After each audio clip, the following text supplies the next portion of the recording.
एक धर्म से जुड़ा हुआ उसको तो आप तोड़ो और दूसरे धर्म से जुड़े हुए को नहीं तोड़ो, तो क्या विश्वास बढ़ेगा या विश्वास खत्म होगा? ये राष्ट्रीय विरोधी कृत्य हो रहा है, राष्ट्रीय हित के लिए नहीं हो रहा है। धार की सीमाओं को सुरक्षित पीढ़ियों ने रखा।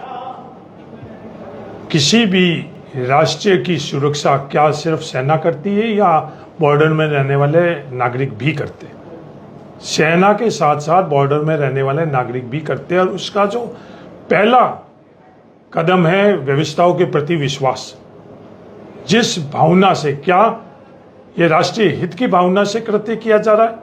निष्पक्ष तौर के ऊपर हम लोग देखें कि नहीं, ये राष्ट्रीय हित के लिए, इनका राष्ट्रीय सुरक्षा के संदर्भ में सिर्फ राजनीतिक तौर के ऊपर कैसे ये मुद्दा बने, इस मंशा से ये कृत्य हो रहा है।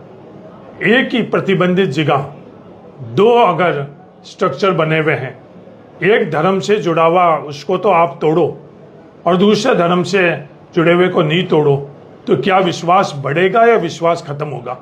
तो राष्ट्रीय सुरक्षा के संदर्भ के अंदर बिना भेदभाव अगर ये कार्रवाई होती, पर क्या ये बिना भेदभाव कार्रवाई हो रही है? नहीं हो रही है। जो प्रक्रिया है, न्यूनतम दिन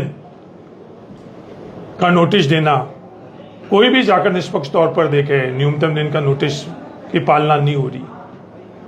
राष्ट्रीय सुरक्षा पूरे राष्ट्र के अंदर भी हम लोगों की प्राथमिकता रहती है। 15 किलोमीटर करना, 50 किलोमीटर करना, और उसमें सिर्फ एक विशेष धार्मिक लोगों को कर और ये राष्ट्रीय विरोधी कृत्य हो रहा है, राष्ट्रीय हित के लिए नहीं हो रहा है। जो न्यायपालिका के संदर्भ में ये बात कर रहे हैं, न्यायपालिका का क्या निर्देश कि राष्ट्रीय हित के लिए निष्पक्ष तौर पर, संविधान क्या हमें इजाजत देता है इस तरह का? राष्ट्रीय हित हमारे को इजाजत देता है? और जो हमारे पारंपरिक तौर के ऊपर आपस में भाईचारा है, क्या वो इजाजत देता है? सभी को रौंद कर और ये कृत्य करना सिर्फ राजनीतिक तौर के ऊपर अपनी जगह लेने के लिए, क्योंकि हर दिशा में, हर क्षेत्र के अंदर ये सरकार फेल हो चुकी है। तो अंतिम हथियार धार्मिक तौर के ऊपर उन्माद फैलाकर करने की कोशिश की जा रही है, और उसमें भी धार के अंदर आकर इतिहास गवाह है कि जो भी गलत नीति से इस धार में आया उसको हार ही देखनी पड़ी है। यहाँ इनको भी हार देखनी पड़ेगी। देश जीतेगा, धार जीतेगे, हमारा भाईचारा और अपनापन जीतेगा।